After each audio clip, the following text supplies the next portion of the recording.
February 12, 1946, Camp Concordia, Kansas. 600 German prisoners of war sat in complete silence, their tin plates untouched, steam rising from hot food that would go cold.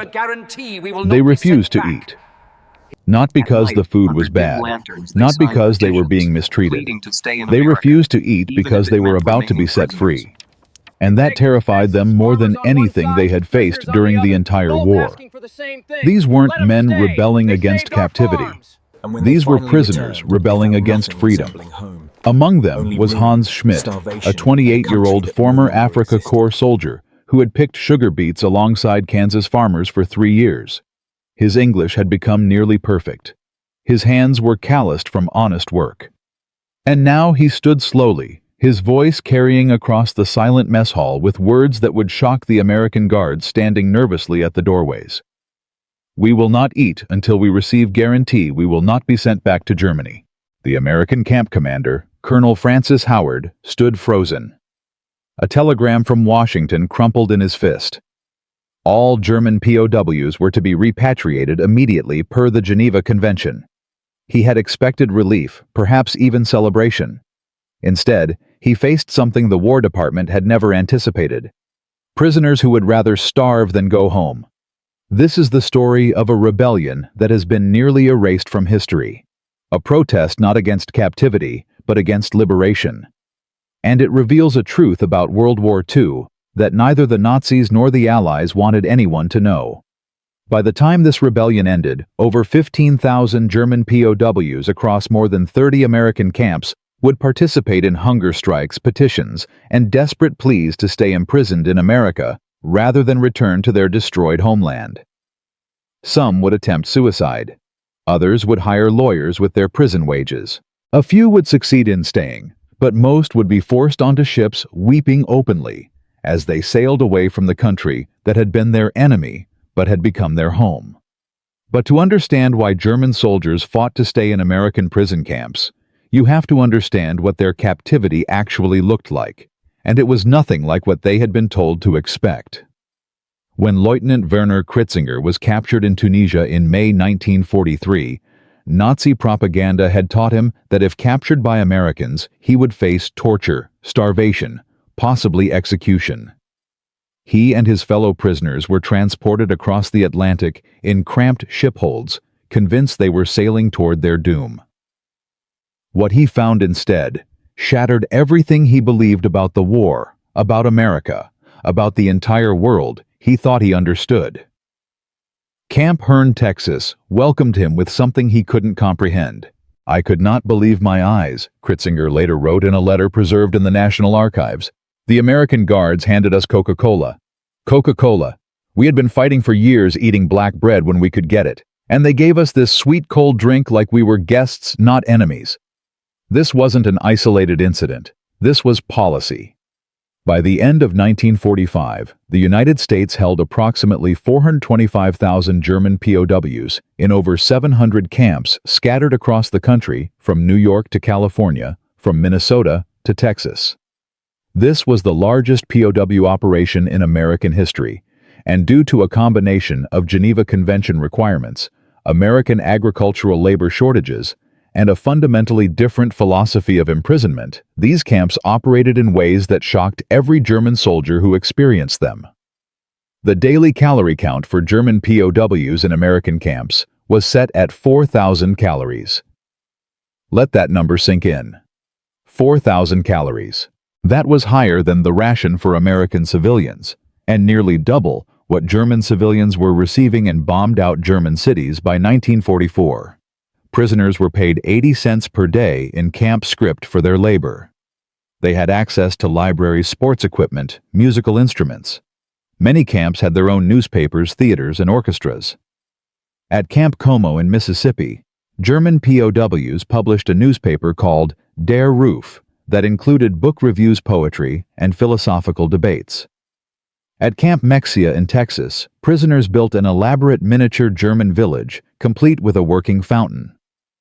At Camp Trinidad in Colorado, they formed a 50-piece symphony orchestra that performed Beethoven and Mozart for local townspeople who came to listen, forgetting for a moment that these were supposed to be the enemy. Gefreiter Otto Werner had been captured in Normandy in August 1944. He had lost 40 pounds during the fighting in France, surviving on whatever scraps he could find. Within 4 months at Camp Shelby in Mississippi, he had gained it all back. "But I felt guilty eating so much," he recalled in a 1983 interview with the U.S. Army Military History Institute. "My mother's letters told me she was surviving on turnips and potato peels, and here I was eating roast beef and ice cream."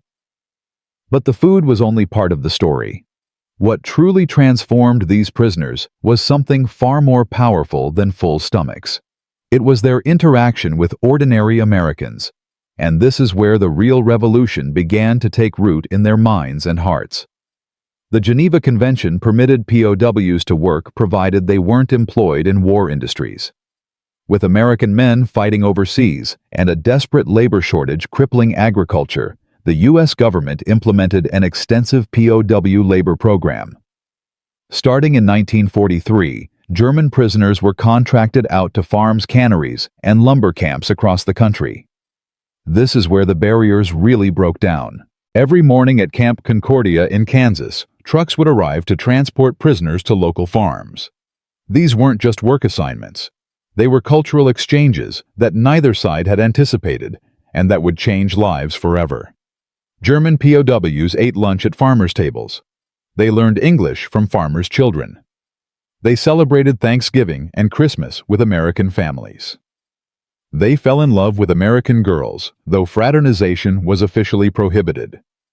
They discovered that the Americans they had been taught to hate were not the degenerates and Jewish-controlled monsters of Nazi propaganda, but ordinary people who showed them more kindness than they had ever received from their own government. Martha Mueller, a German-American farm wife in Kansas, later recalled a memory that captured the profound strangeness of this situation. "We had 3 German boys working our wheat harvest in 1944. My husband was overseas fighting, and here I was feeding German soldiers at my kitchen table. But they weren't the monsters from the newsreels. They were homesick boys who showed me pictures of their mothers and asked if my husband was safe." The transformation went both ways. American farmers who had started the war wanting vengeance found themselves seeing Germans as individuals. And German soldiers raised on propaganda about American degeneracy and Jewish-controlled capitalism discovered a nation of stunning abundance and casual kindness that made everything they had been told seem like lies. By mid-1945, over 200,000 German POWs were working outside the camps. They harvested cotton in Texas, picked fruit in California, cut timber in Minnesota, and processed sugar beets in Colorado. They earned money, sent letters home, describing what they saw, and began imagining futures that didn't involve returning to a destroyed Germany. They were becoming something their Nazi officers had never anticipated. They were becoming pro-American. Hermann Erich Seibold was a Luftwaffe officer held at Camp McCain in Mississippi. On June 15, 1945, he wrote in his diary words that thousands of other prisoners were thinking but afraid to say out loud. "Today, I learned the war in Europe has ended. I expected to feel joy. Instead, I feel dread. What happens to us now? Do we return to the wasteland Germany has become? My city, Dresden, no longer exists. My parents are dead. What is there to return to?"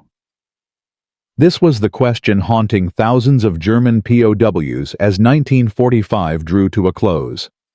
And it was a question the U.S. government was absolutely not prepared to answer in the way the prisoners hoped. But for a few more months, they could pretend the question didn't need answering. They could work the farms, play their baseball games, attend their camp concerts, and imagine that maybe somehow they wouldn't have to leave this strange captivity that had become more home than Germany had ever been. Then came January 4, 1946. The War Department issued General Order No. 12. All German POWs were to be repatriated with utmost speed in accordance with Geneva Convention requirements. The goal was to have all prisoners returned to Germany by July 1946. No exceptions, no appeals, no mercy. The announcement traveled through the camp system like an electric shock. At Camp Ruston in Louisiana, the commandant of the prisoner compound, Oberleutnant Klaus Mittendorf, immediately noticed the change in atmosphere. The men became quiet, he reported to American authorities. There was no singing in the evenings. Many stopped eating properly. Several asked to speak with the camp chaplain, which they had never done before. The statistics painted a horrifying picture of what awaited them in Germany. By early 1946, 20% of Berlin was rubble.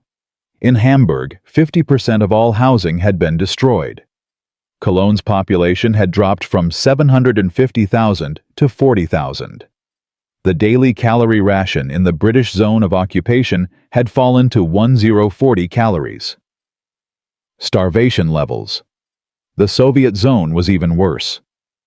More frightening was the uncertainty. Germany had been divided into 4 occupation zones: American, British, French, and Soviet. Prisoners had no control over which zone they would be sent to. And stories of Soviet treatment of German prisoners were absolutely terrifying. Of the approximately 3 million German POWs captured by the Soviets, an estimated 1 million would die in captivity. Even those from Western Germany faced grim prospects. There was no housing, minimal food, and essentially no economy. Many prisoners knew their families were dead or displaced. Some learned their hometowns were now in Soviet-controlled territory, meaning return was impossible. And then, there was a more profound realization, one that many POWs struggled to articulate even to themselves. They had changed. After years in America, they no longer fit into the Germany they had left behind. And that Germany no longer existed anyway. They had seen democracy work. They had experienced what it meant to be treated with dignity. They had tasted freedom in the strangest possible form, as prisoners who were more free than they had ever been as soldiers of the Third Reich. On January 18, 1946, at Camp Concordia in Kansas, a group of prisoners drafted a petition. It was written in careful English and addressed to President Harry Truman. The document, preserved in the National Archives, reads in part with a desperate eloquence that still echoes across the decades. We, the undersigned, respectfully request permission to remain in the United States of America. We have worked honestly for American farmers, who will testify to our character. We have learned to respect American democracy and wish to become citizens. Germany is destroyed and holds nothing for us. We prefer to remain as prisoners if necessary, rather than return to certain starvation and possibly death. It was signed by 347 men. 347 German soldiers putting their names to a document that declared they would rather stay imprisoned in America than go home free to Germany.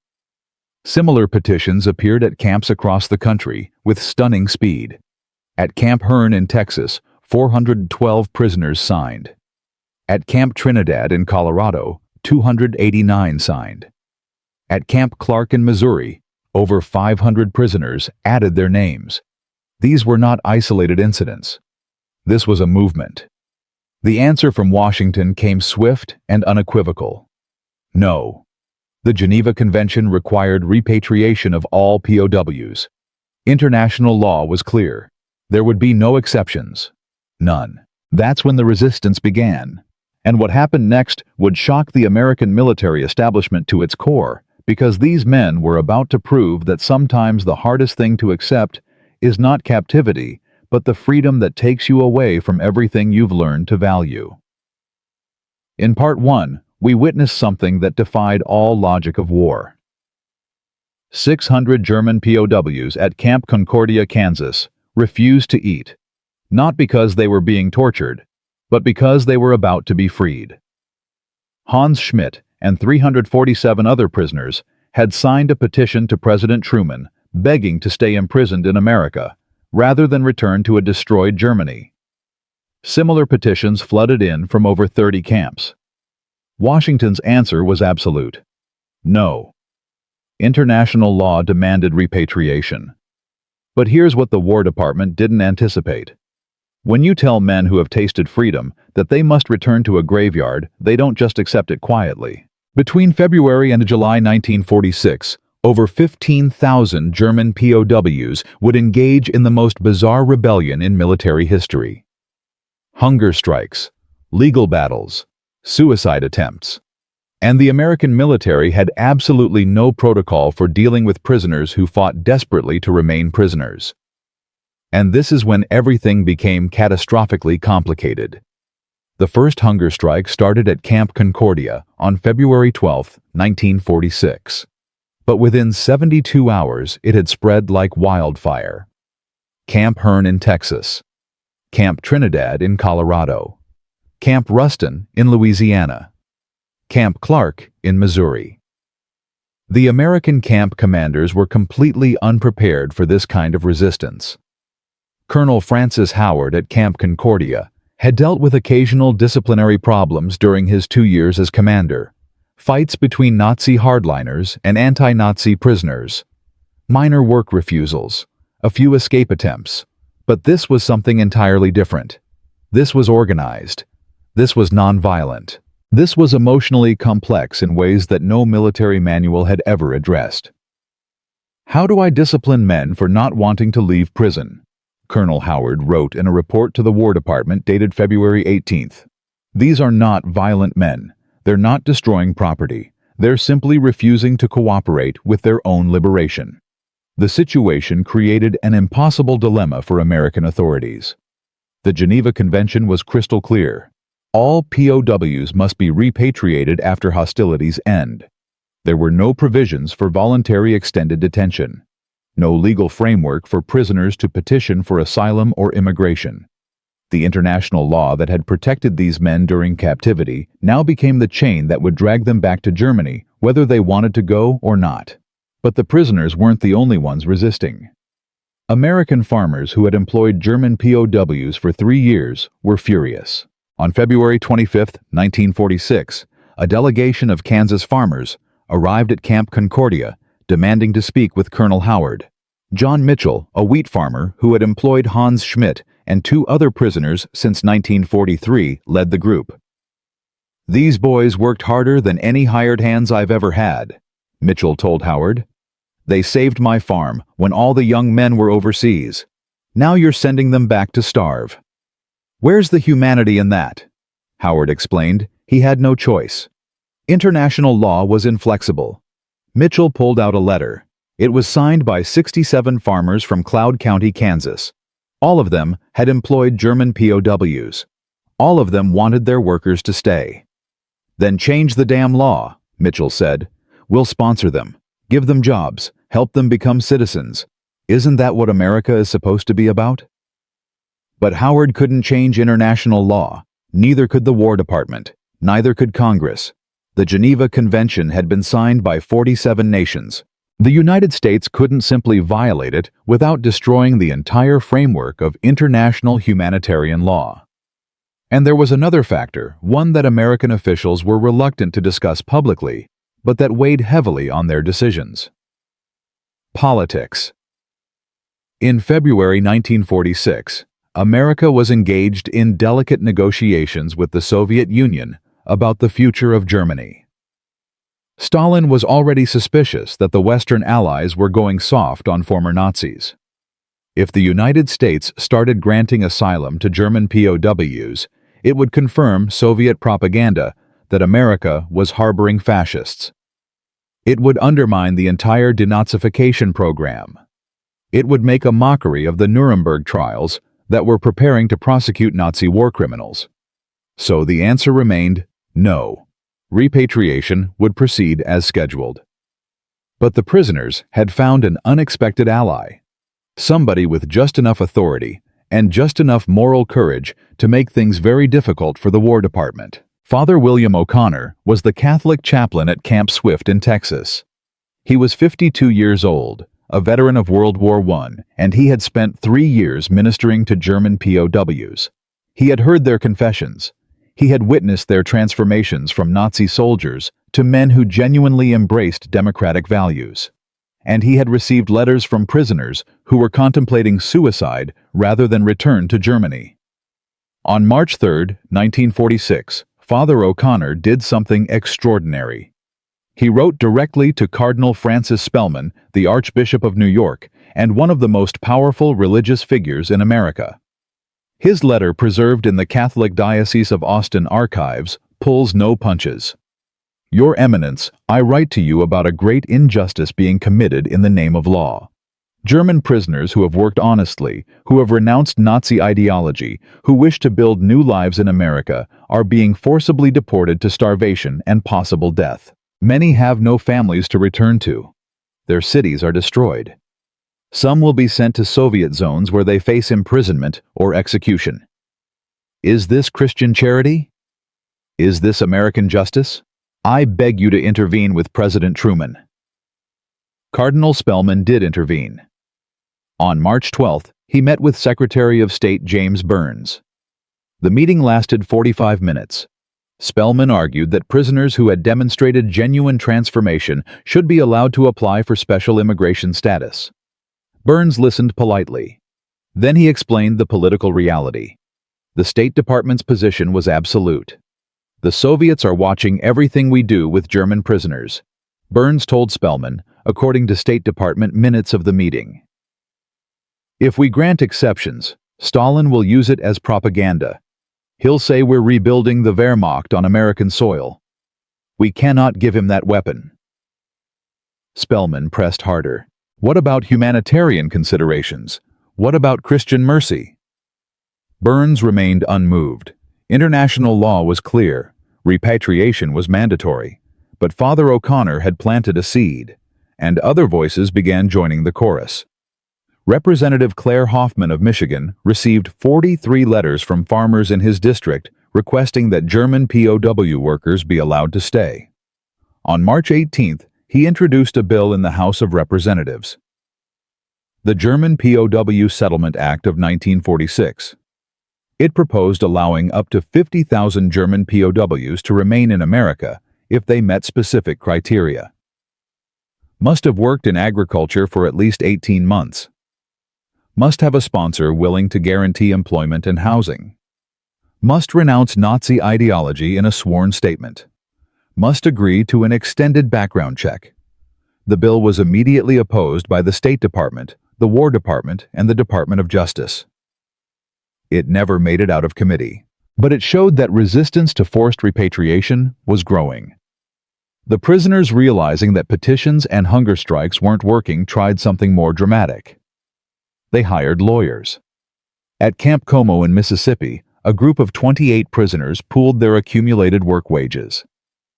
By March 1946, some prisoners had earned over $200 in camp script, which could be converted to real currency.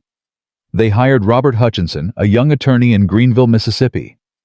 Hutchinson was 31 years old, fresh out of the Navy, and looking for a case that would make his reputation.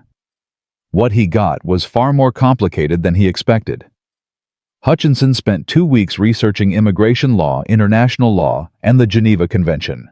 On March 25th, he filed a brief with the State Department arguing that German POWs who had performed essential civilian labor should be eligible for special immigration consideration under existing laws. The brief was 47 pages long. It cited 23 legal precedents. It made a compelling argument. The State Department's response arrived on April 8th. 3 paragraphs, denied. Granting such requests would violate the Geneva Convention, undermine international law, and create impossible precedent. The petitions must be denied, and repatriation must proceed without delay. Hutchinson tried appealing to the Justice Department. Denied. He tried the Immigration and Naturalization Service. Denied. He even tried filing a habeas corpus petition, arguing that forced deportation to zones of starvation violated the prisoner's human rights. The federal court in Mississippi dismissed it within 24 hours. The legal system offered no escape, but the prisoners continued fighting in every way they could imagine. At Camp Hearn in Texas, Unteroffizier Joseph Kramer was running out of options. He had fallen in love with Anna Schneider, a German-American woman whose family owned a dairy farm where he had worked for 18 months. Fraternization between prisoners and civilians was strictly forbidden, but on isolated farms, relationships had developed. Kramer and Anna had conducted their romance in stolen moments during lunch breaks and brief conversations when he returned tools to the barn. By February 1946, they both knew he was going to be deported. Marriage was their last hope. On March 10th, Anna Schneider walked into the office of the camp commander at Hearne and requested permission to marry Joseph Kramer. The commander, Lieutenant Colonel James Patterson, had no protocol for this situation. He contacted the War Department. The answer came back within 48 hours. Denied. Marriage to a civilian did not exempt POWs from repatriation. Even if they somehow managed to marry Kramer, would still be deported, and Anna would have to choose between her country and her husband. When Kramer received the news on March 15th, something inside him broke. That evening, he used a blade from his safety razor to cut his wrists. Another prisoner found him within minutes and raised the alarm. He survived, but barely. Military intelligence immediately ordered all camp commanders to monitor for similar incidents. A memo dated March 18th warned that the repatriation orders had created severe psychological distress among prisoners and that suicide risk was elevated. The memo instructed commanders to confiscate all sharp objects and increase psychiatric observations. But you can't confiscate despair. And despair was spreading through the camp system like an epidemic. At Camp Clark in Missouri, prisoners stopped singing. For 3 years, German songs had filled the evening air. Homeland songs, folk songs, even old beer hall songs that made everyone laugh. Now there was only silence. At Camp Trinidad in Colorado, prisoners who had formed a 50-piece orchestra simply stopped performing. The instruments sat unused in the recreation hall.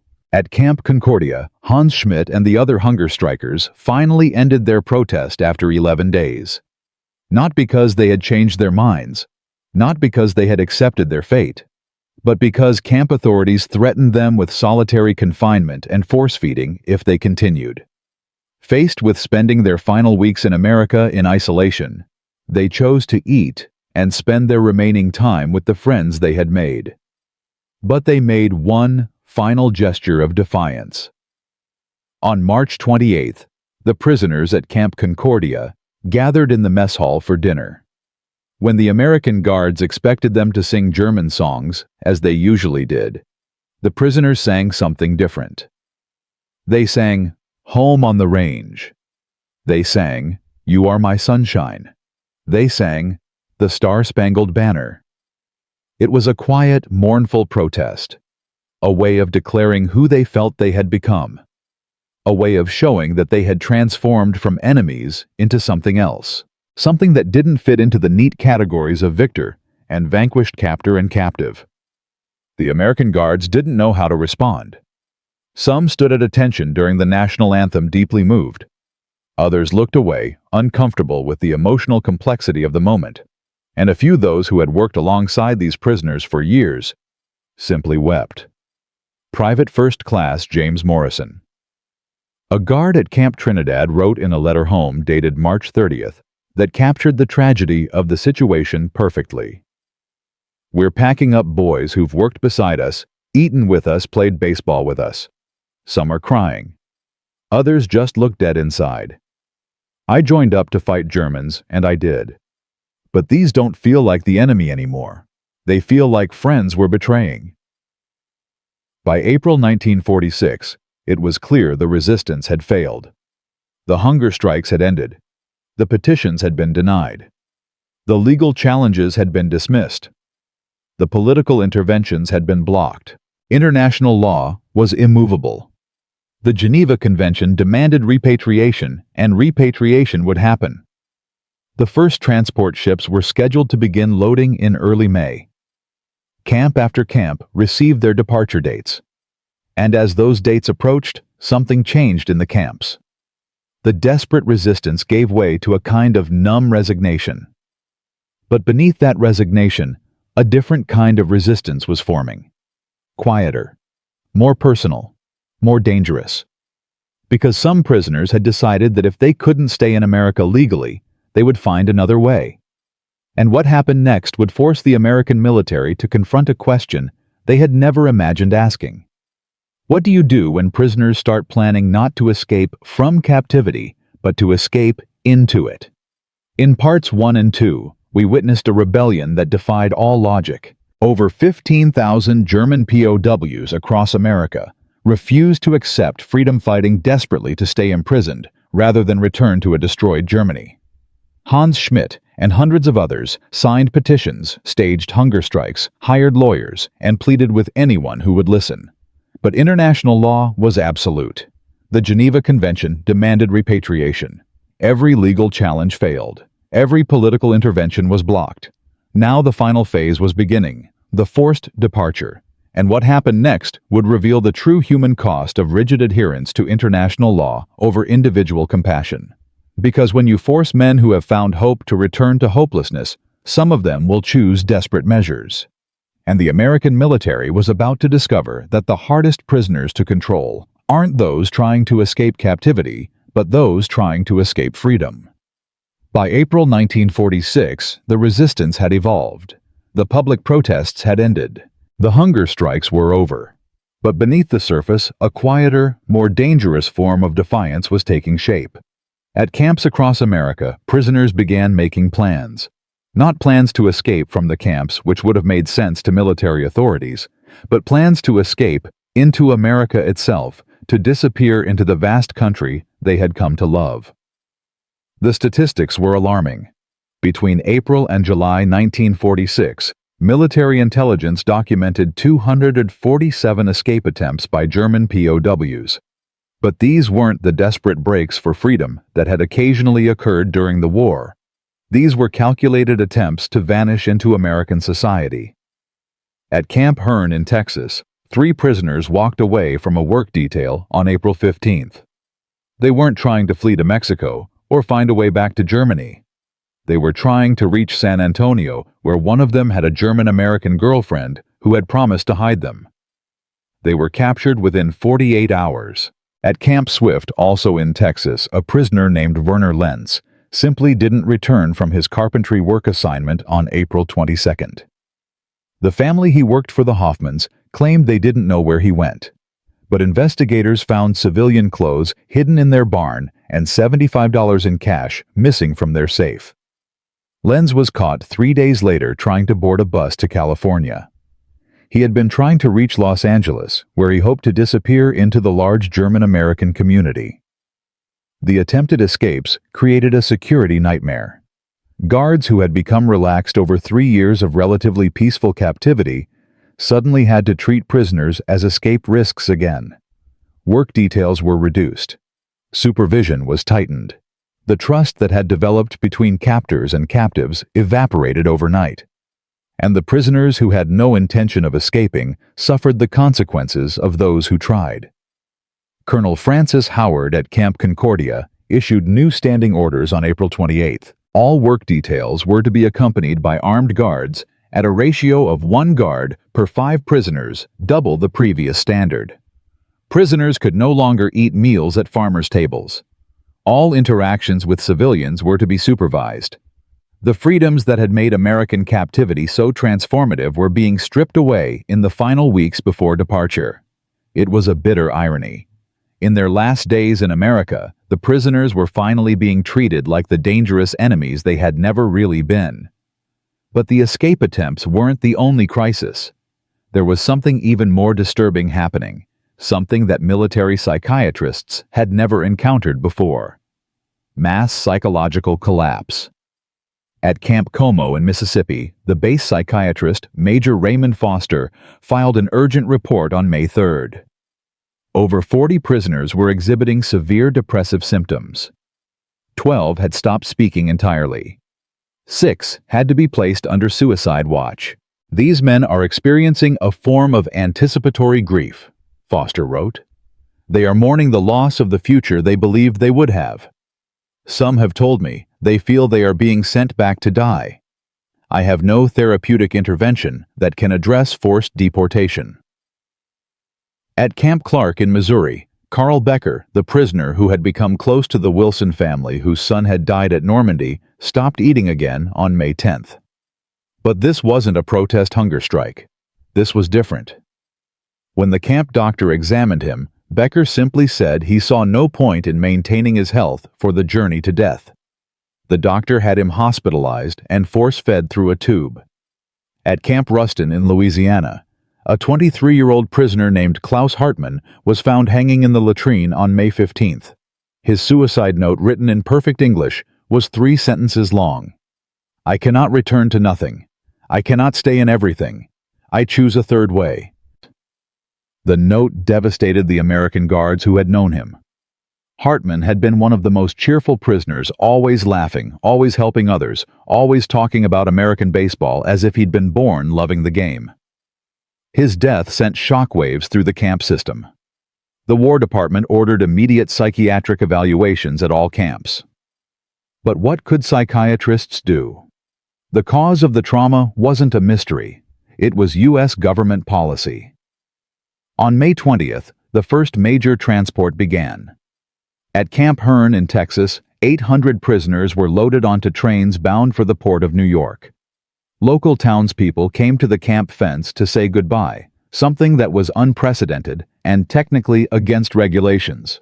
But the guards allowed it. German-American families brought food for the journey. Farmers brought photographs and promised to write letters. Some American women cried openly, and everyone knew that at least a few of those women had developed romantic relationships with prisoners, despite the strict fraternization rules. Joseph Kramer, who had attempted suicide after being denied permission to marry Anna Schneider, was in that transport. Anna came to the fence. They spoke through the wire for 15 minutes under the watchful eyes of armed guards. What they said to each other was never recorded, but witnesses later recalled that both were weeping. When the trucks pulled away, Anna Schneider collapsed. Her family had to carry her to their car. She would not see Joseph Kramer again for 3 years, and when she finally did, it would be in destroyed Munich after she had given up her American citizenship to be with him. The journey to the ports was deliberately rushed. The War Department wanted the repatriation completed quickly to avoid more protests, more escapes, more suicides, more complications. Trains moved prisoners from inland camps to coastal staging areas in New York, New Jersey, and Virginia. From there, they were loaded onto Liberty ships, the same mass-produced cargo vessels that had carried American troops to Europe, now repurposed to carry defeated enemies home. The conditions on the Liberty ships were vastly different from the comfortable camps. Prisoners were packed into holds designed for cargo, not passengers. The food was adequate but basic, nothing like the 4,000-calorie meals they'd received in the camps. There were no recreational activities, no libraries, no musical instruments, just gray steel walls and the constant rolling of the Atlantic Ocean. Hans Schmidt, the Africa Corps soldier who had announced the hunger strike at Camp Concordia, was on the SS Marine Flasher, which departed New York on May 23rd with 400 German POWs aboard. He kept a diary during the crossing, writing in the English he had perfected during his 3 years in Kansas. The diary was later donated to the National Archives by his grandson. The entry for May 25th reads, "We are 2 days from America, and I can still see the coast. Every mile we travel away feels like death approaching. The men don't speak much. Some cry at night when they think no one can hear. We are sailing from life to graves." The entry for May 28th, when the coast had finally disappeared from view. America is gone. I close my eyes and try to remember everything. The smell of fresh bread at the farm, the taste of Coca-Cola, the sound of children laughing in English, the feeling of being treated like a human being instead of a number. Will I ever feel that again? The Liberty ships arrived at ports in France and Britain, where the prisoners were transferred to camps in the occupied zones of Germany to await final processing and release. What they found there confirmed their worst fears. Germany in the summer of 1946 was a landscape of apocalyptic destruction. Berlin was 20% rubble. Hamburg had lost half its housing. Cologne, once a city of 750,000, now held only 40,000 people living among the ruins. The prisoners were processed through reception camps, given their discharge papers, and released into a country that barely functioned. There was almost no housing available. The food ration in the British zone was 1,040 calories per day, barely enough to prevent starvation. The Soviet zone was worse, with reports of people dying from hunger in the streets. There was no economy to speak of. The Reichsmark was worthless. People traded cigarettes and canned goods instead of currency. Most factories were destroyed or dismantled as war reparations. There were no jobs, no future, no hope. Werner Lenz, the carpenter from Dresden who had tried to escape to California, was released in the American zone in July 1946. His entire family was dead. His city was ash. The diary he kept during his first months back in Germany makes for devastating reading. July 15, 1946. I have been home for 1 week. Home is a word that has no meaning anymore. I sleep in a basement with 11 other people. We have 1 blanket each. Yesterday I ate potato soup that was mostly water. In Texas, the farmer's dog ate better than this. August 3, 1946. I met a man today who recognized me from before the war. He asked where I had been. I told him America. He spit at me and called me a traitor for surviving when so many died. I did not tell him about the roast beef and ice cream. I did not tell him about the kindness. He would not believe me anyway. For prisoners whose homes were now in the Soviet zone, the situation was catastrophically worse. Many were immediately rearrested by Soviet authorities and sent to labor camps. The crime was often simply having been a POW in the West, which made them politically suspect. Others were accused of collaboration or war crimes with no real evidence or trial. Of the prisoners sent to Soviet-controlled areas, historians estimate that between 15% and 25% died within the first 2 years after repatriation, either from starvation, disease, or Soviet imprisonment. The numbers are imprecise because the Soviet authorities kept poor records and many people simply disappeared. But there were a very few who managed to eventually return to America. Werner Lenz was one of them. He survived the brutal years of 1946 to 1950 by working as a carpenter, rebuilding destroyed buildings in Munich. He applied for immigration to America in 1951 under the Displaced Persons Act, which finally allowed some German refugees to enter the United States. He arrived in Texas in January 1952, not far from Camp Swift, where he had been imprisoned. He got a job with a construction company. He never married. He never talked much about his time in Germany after the war, but he kept that diary, and before he died in 1989, he donated it to the Texas State Historical Association with a note. So people will know what we lost when they sent us back. Helmut Friedrich, the teacher who had taught English to other prisoners at Camp Mexia in Texas, also eventually made it back. He immigrated in 1954 and taught German at a high school in Missouri. In 1976, he published a memoir titled Prisoner of Peace, describing his experience as a German POW in America. The book sold poorly and is now out of print, but it remains one of the few first-hand accounts of this forgotten chapter of history. Carl Becker, who had been force-fed at Camp Clark, returned to America in 1953, sponsored by the Wilson family in Missouri. He worked their farm for 20 years, living in a small house on their property. When he died in 1973, the Wilsons buried him in their family plot. His gravestone reads simply, Carl Becker, 1919-1973 friend. Joseph Kramer did eventually reunite with Anna Schneider, but not in the way they had hoped. Anna waited 3 years, then traveled to Germany to find him in 1949. They married in Munich, and she stayed in Germany with him, giving up her American citizenship. It was the reverse of what they had dreamed, but at least they were together. They had 2 children and lived in Munich until Joseph's death in 1981. Anna never returned to America, but these success stories were rare exceptions. Most of the prisoners who had fought to stay in America never made it back. They rebuilt lives in Germany, carried memories of America like ghosts, and rarely spoke about their time as prisoners who had fought to stay imprisoned. By August 1946, the camps were nearly empty. Only a few thousand prisoners remained, mostly those too sick to travel or those facing war crimes investigations. By December 1946, even these were gone.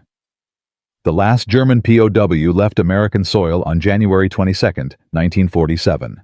The camps were dismantled, converted to other uses, or simply abandoned. Most have completely disappeared, returned to farmland, or converted into parks, prisons, or industrial sites. You can visit the locations today and see almost nothing that indicates hundreds of thousands of men once lived there. The rebellion had failed completely. Not a single prisoner who petitioned to stay was granted permission. Not a single legal challenge succeeded. Not a single political intervention changed the outcome. International law proved absolutely inflexible. But the story didn't end with the last transport ship sailing away from New York Harbor. Because this forgotten rebellion would have consequences that neither the prisoners nor the American government anticipated. It would change immigration law. It would influence how America treated prisoners in future wars. And it would leave a question that historians are still debating today.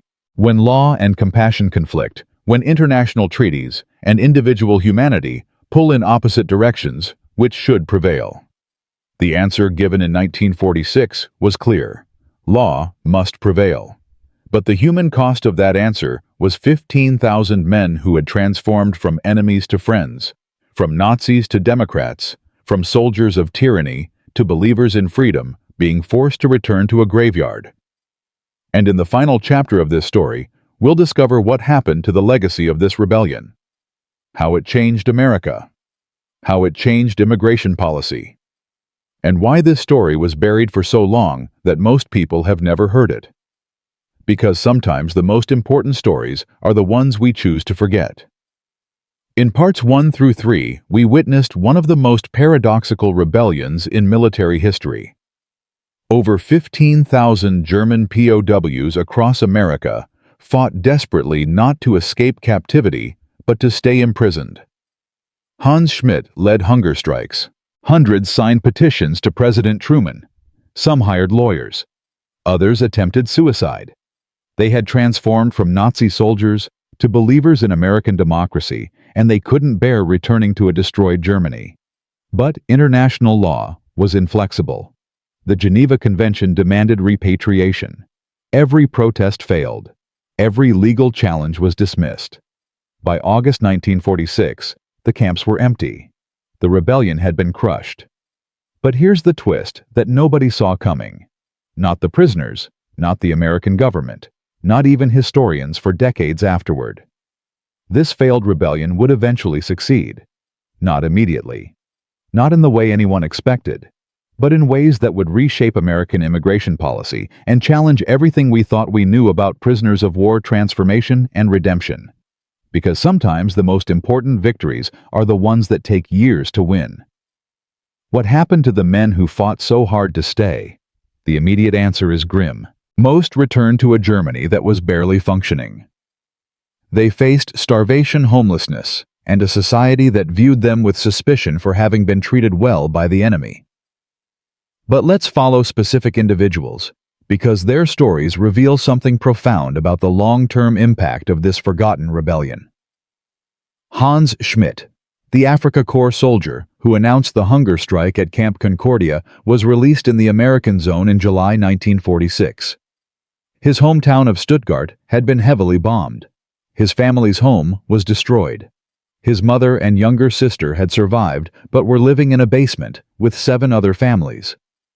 Schmidt found work as a laborer clearing rubble from destroyed buildings. The pay was minimal and often came in the form of food rather than worthless currency. For 2 years, he survived day to day, never speaking about his time in America, because it seemed like a dream from another life. But Schmidt kept the letters he had received from John Mitchell, the Kansas farmer who had employed him. And in 1948, when the Displaced Persons Act was passed by the U.S. Congress, he applied for immigration. The Displaced Persons Act of 1948 was revolutionary. It allowed 200,000 European refugees to enter the United States outside normal immigration quotas. Officially, it was designed for victims of Nazi persecution displaced by the war. But it also included provisions for Germans who could demonstrate they had been persecuted or who had genuinely renounced Nazism. Schmidt's application included letters of reference from John Mitchell and other Kansas farmers. It included his work records from Camp Concordia showing 3 years of exemplary service. It included a sworn statement renouncing Nazi ideology. In March 1950, nearly 4 years after being forced to leave, Hans Schmidt returned to America. He settled in Kansas, not far from Camp Concordia. He worked for John Mitchell's farm for 5 years before buying his own small farm. He married a German-American woman named Helen in 1953. They had 3 children. Schmidt became an American citizen in 1956. He lived quietly, rarely talking about his time as a POW or his fight to stay. But before he died in 1998 at age 80, he gave an interview to a local historian. "I was born in Germany," he said. "I fought for Germany.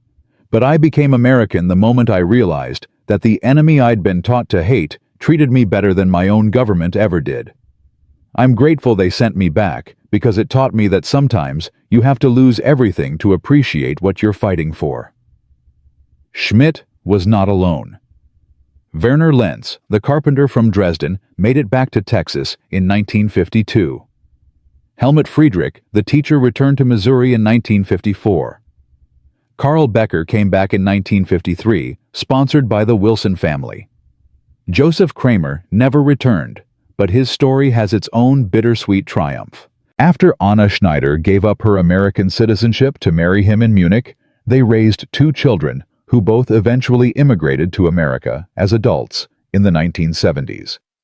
Kramer died in 1981 without ever seeing America again, but his grandchildren are Americans today, living in Texas and California. And they know the story of their grandfather, who loved America so much he tried to kill himself rather than leave. Between 1948 and 1960, approximately 3,800 former German POWs who had been held in America successfully immigrated to the United States. That's less than 1% of the total. A tiny fraction.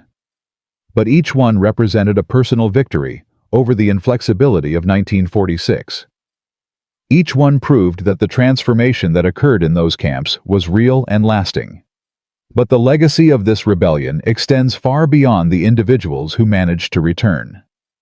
It fundamentally changed how America thought about prisoners of war rehabilitation and the possibility of redemption. In 1948, when Congress debated the Displaced Persons Act, the testimony of American farmers and camp commanders played a crucial role. Representatives from Kansas, Texas, Missouri, and Colorado testified about German POWs who had worked honestly, learned democratic values, and wanted to contribute to American society. The argument was simple but powerful. If we can transform enemy soldiers into productive democratic citizens simply by treating them with dignity and fairness, why would we waste that transformation? Why would we send them back to become bitter anti-American voices in a Germany we're trying to rebuild? The logic won. The Displaced Persons Act passed with bipartisan support. And while it was officially about refugees, everyone understood it would also allow some former POWs to return. This represented a profound shift in thinking. For the first time, America officially recognized that prisoners could be rehabilitated, not through punishment, but through exposure to democratic values and humane treatment. This philosophy would influence American POW policy in every subsequent war. During the Korean War, the United States implemented educational programs for Chinese and North Korean POWs, teaching them about democracy and capitalism. When the war ended, 21 American POWs chose to stay in China, but 14,000 Chinese and North Korean POWs refused repatriation to communist countries. They wanted to go to South Korea or Taiwan instead. The precedent of German POWs fighting to stay in America had established that prisoners could genuinely transform their political beliefs. During the Vietnam War, despite the horrific treatment of American POWs by the North Vietnamese, the United States maintained relatively humane conditions for Viet Cong and North Vietnamese prisoners. The philosophy was partly pragmatic, ensuring American POWs would be treated better through reciprocity. But it was also influenced by the lessons of World War II. Treat prisoners with dignity, and some of them will come to respect your values.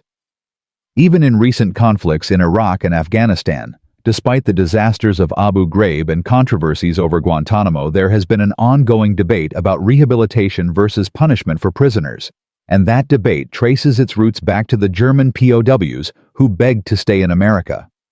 But perhaps the most profound legacy isn't about policy at all.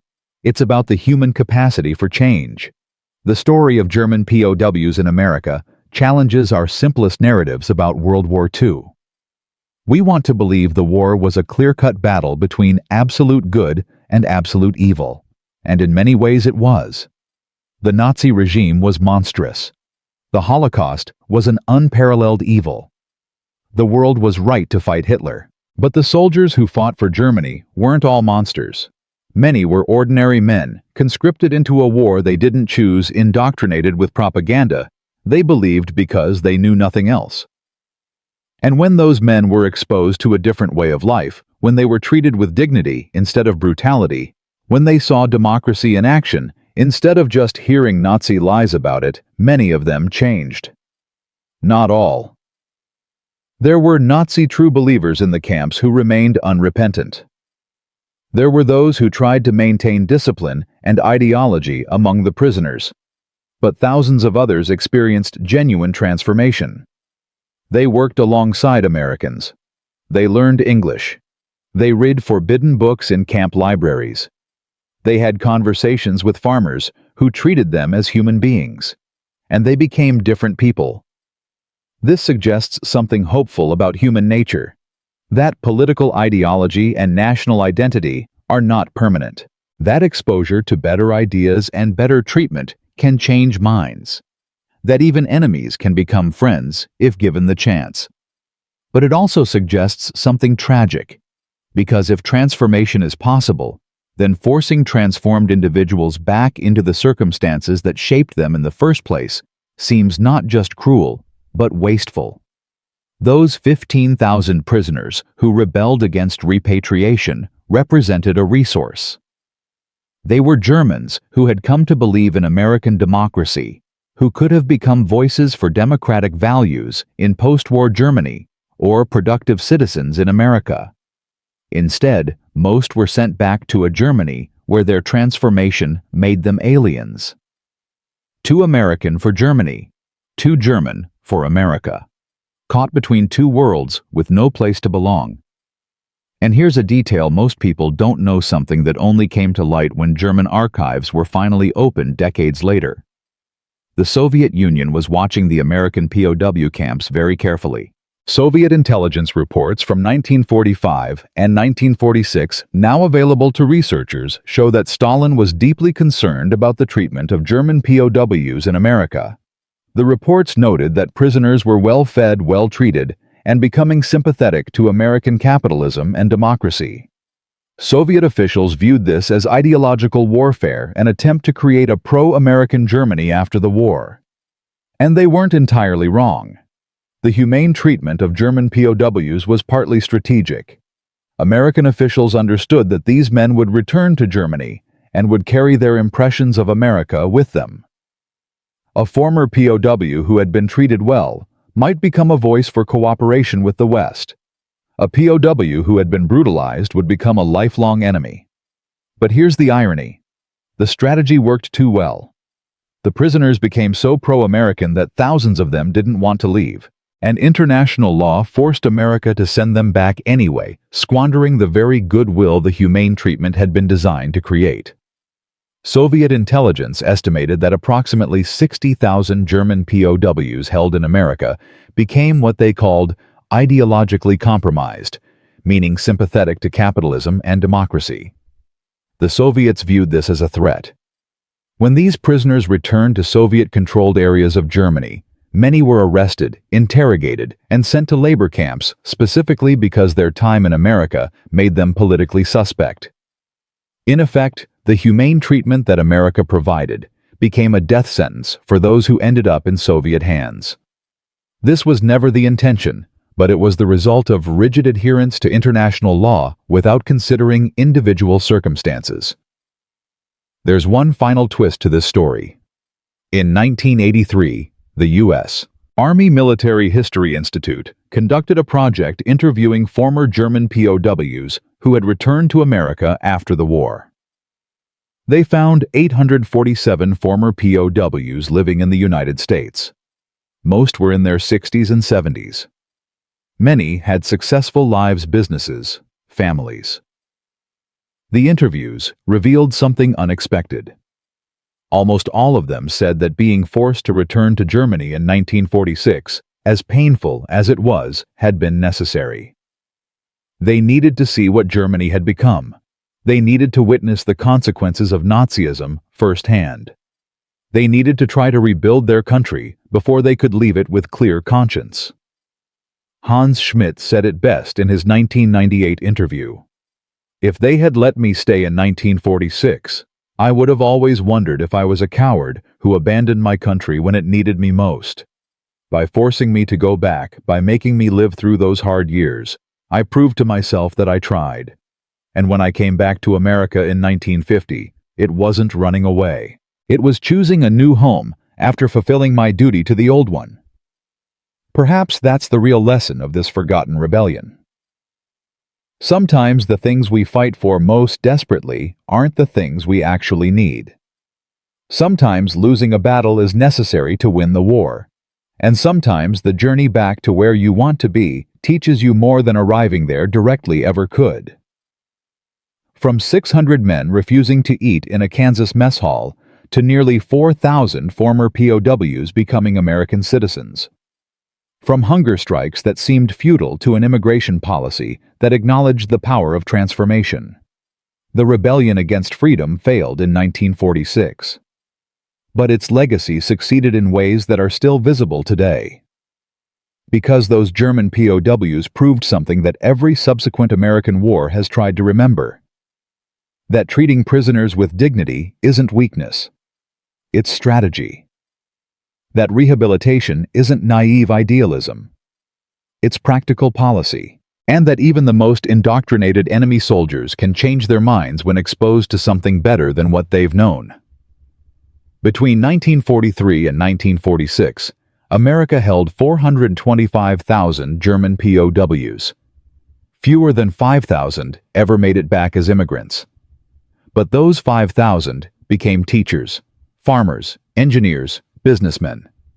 They raised children and grandchildren who are Americans today. They proved that transformation is real.